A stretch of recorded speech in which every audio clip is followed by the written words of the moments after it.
So the idea that I had for the Forged in Steel was basically the picks were who's gonna play who is done by ATR. Okay, so basically the highest ATR player is gonna go against the highest ATR player from the enemy team, right? That's how it works, and then it goes by ATR unless team captains to agree to different matchups. So what I thought would be a good strategy is I looked at the top players, and I said, I need to get someone who can beat all the other top players, okay?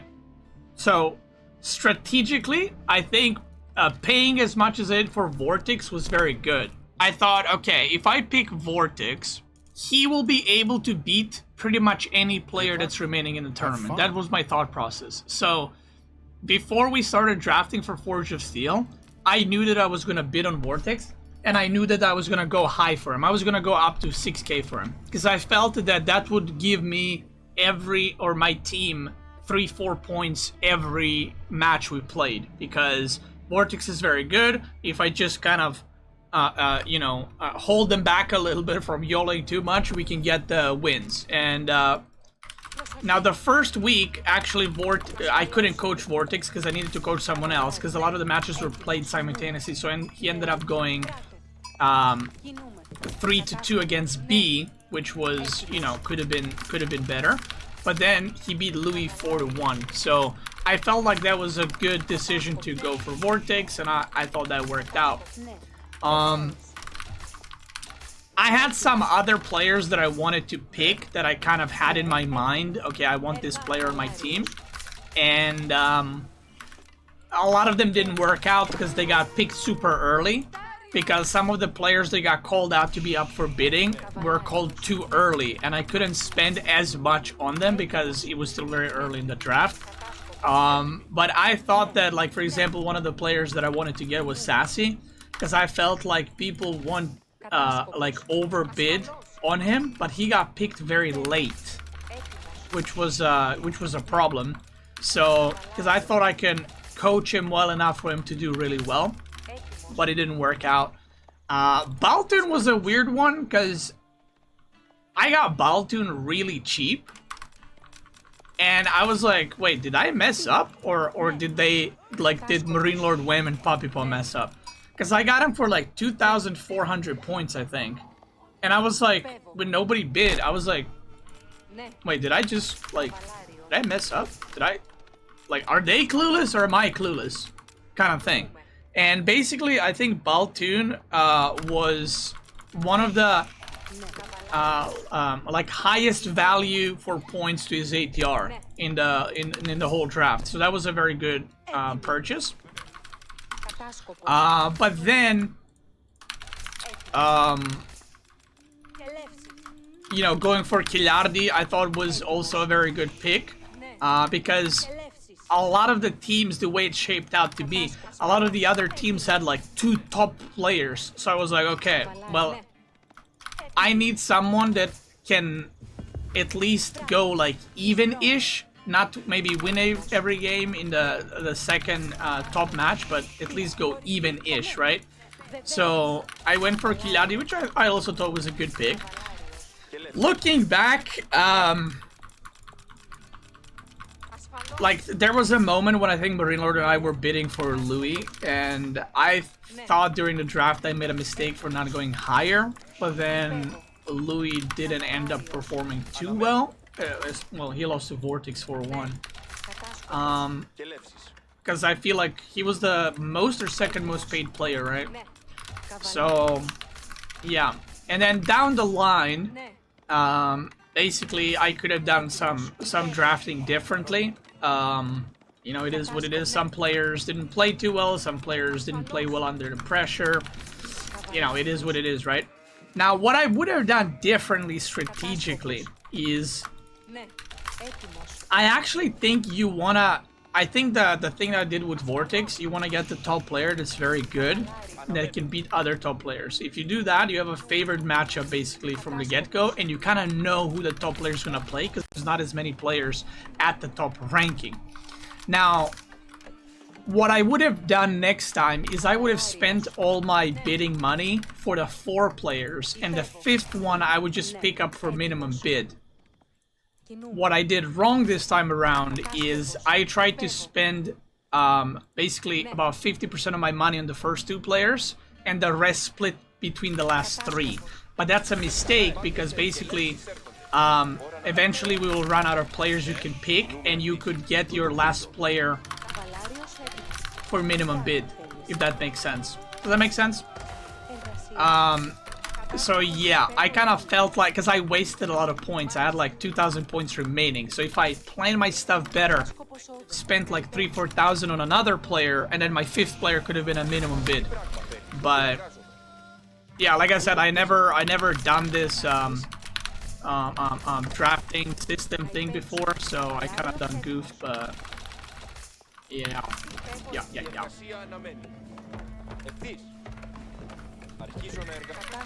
It is what it is, I guess.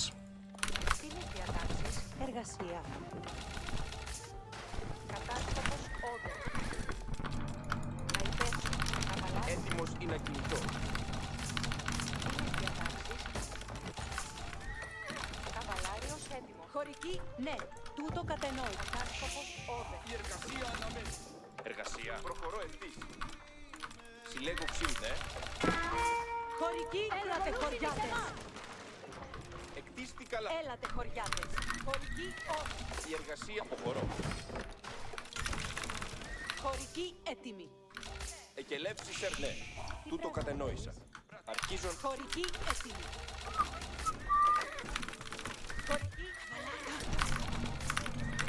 I was actually thinking about if I should pick Byzantine here, but I was like, do I do it, do I not? Τότε προσοχή. Πάντες έτοιμοι. Ναι. Προσοχή. Χωρική, όδε. Τότε ακούω. Προσοχή. Πάντες έτοιμοι. Απροσοχή. Τότε προσοχή. Υπακούω. Προσοχή. Έτοιμος να κινηθώ. Τι πράγμα θέλεις? Τότε προσοχή. Κινήθητε στρατιώτες. Αποχωρήσατε. Τότε προσοχή. Κινήθητε στρατιώτες. Ναι. Τότε προσοχή. Τούτο πράτο. Εργασία. Προσοχή. Τούτο πράτο. Κατάσταση. Ουχή. Κινήθητε στρατιώτες. Πάντες έτοιμοι. Alright, so far so good. So yeah, the overall the tournament format I think was fun.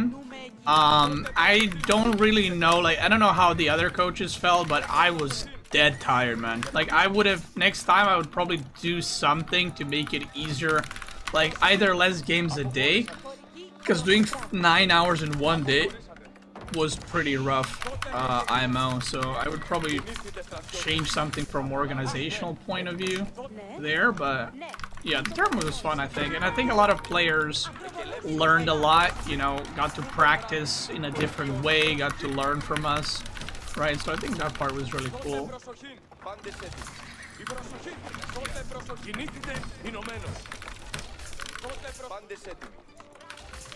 Κινήθητε στρατιώτες. Προσοχή. Τούτο πράτο. Τότε προσοχή. Έτοιμοι οι εκελεύσεις έρχονται. Προσοχή. Τότε πούκα. Στρεοπόρα. Στρεοπόρα. Τότε προσοχή. Στρεοπόρα. Ονστήρια. Στρεοπόρα. Κούλιτσα. Ναι. Πάρει. Προσοχή. Αποχωρήσα. Στρεοπόρα. Γέρμα. Στρεοπόρα. Ναι. Εκελεύσεις έρχονται. Τότε προσοχή. Έτοιμοι. Στρελοπόρα. Σίγουρα. Από τότε προσοχή. Τούτο πράτο. Χωρική όδε. Τούτο εργάζομαι. Ευθύς. Προσοχή. Αποχωρήσατε. Υπακούω. Τότε προσοχή. Καβαλάριο κατάστρεψον. Προσοχή. Αποχωρήσατε. Ακούω. Τούτο χτίζεται. Υπακούω. Not close enough. Προσοχή. Κινήθητε στρατιώτες. Τότε προσοχή. Ακούω. Τότε προσοχή. πράγμα θέλεις? Εργασία. Τότε προσοχή, υπακούω. Χωρική όδε. Προσοχή! Ναι, τότε προσοχή! Εκελεύσεις έρχονται. Τούτο κτίζεται. Χωρική. Προσοχή! Τούτο αποχωρήσατε. Εισβαλέ. Αποχωρήσατε. Ακούω. Κινήθητε στρατιώτες. Χωρική έτοιμη. Τότε προσοχή. Οι εκελεύσεις επέρω. Κινήθητε στρατιώτες. Εργασία. Τι πράγμα θέλει. Εργασία. Τότε προσοχή. Αποχωρήσατε. Προσοχή. Υπακούω. Τότε προσοχή. Ακούω. Ναι. Αρχίζω να εργάζομαι. Κινήθητε στρατιώτες. Προσοχή. Τι πράγμα θέλει. Κινήθητε στρατιώτες. Αποχωρήσατε. Τότε προσοχή. Έτοιμος είναι εκεί. Τότε προσοχή. Η εργασία αναμένει. Τούτο πράτος. Wait, is he here? Προσοχή. Έτοιμος είναι εκεί. Αναχωρώ. Μέλλον να ξυλέψω. Υπακούω. Τότε προσοχή. Ακούω. Προσοχή. Τούτο πράτος. Τότε προσοχή. Τότε προσοχή. Αποχωρήσατε. Κινήθητε στρατιώτες. Προσοχή. Πάντε σε αποχωρήσατε. Τότε προσκελεύσεις αποχωρήσατε. Ακροβολούμε. Εντάχτη. Τότε πάντες έτοιμοι. Έτοιμοι. Περιπατείτε. Προσοχή. Ναι. Υπακούω. Γέγε. Προσοχή. Ακούω. Τούτο κράτο. Τούτο κράτο. Είστε έτοιμοι. Υπακούω. Εντάξει. Ακούω. Ακούγατε. Μποράν. Μπέρε. Ακούγατε. Είστε έτοιμοι. Υπακούω. Στρογέτσα. Εντάξει. Η πράγμα. Είστε έτοιμοι. Εντάξει. Προσβαλόμεσα. Τούτο κτίζει. Στρεμόρε. Πάντες έτοιμοι. The ping, migrating with the ping is quite an adventure.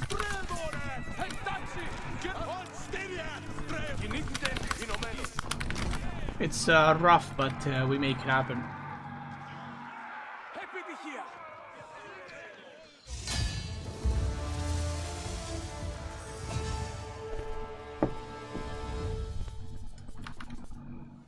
I think overall the plan that I had was okay. Like I said, some players were more receptive to coaching and listening. Some people, like, actually, it's funny because quite a lot of people, even though I am there and I feel like pretty good game knowledge, and I'm looking at the game, right? I'm not playing, so I feel like when you're watching the game, you have a better overview of what can be done, what they're missing. But still, some players kind of pushed back on some of my advice, and in return, some of those games were actually lost in the end, which is, you know, unfortunate. But at the end of the day, it's like I can only do, you know, so much. Like I can't, like I'm not gonna start arguing with them in the middle of the game what, you know, they should do. I can just give them advice, and if they want to do it, they want to do it, kind of thing. But yeah, I think even though they have, you know, a higher rated player, they'll still like sometimes prefer to do their own thing or prefer to do their own decision, which I think is okay, but like I said, it creates for some interesting Are you ready? decisions and games, and yeah, because I'm sure that if someone coached me, Good luck. Have fun. Have fun. right, there would also be times where I'm like, I'll kind of do this thing, but I feel like it's also a little bit different. Like I'm higher rated than my team was, but not many people would be higher rated than me to give me coaching, so I feel like it's a bit of a difference, right? But overall, it was fun, I think.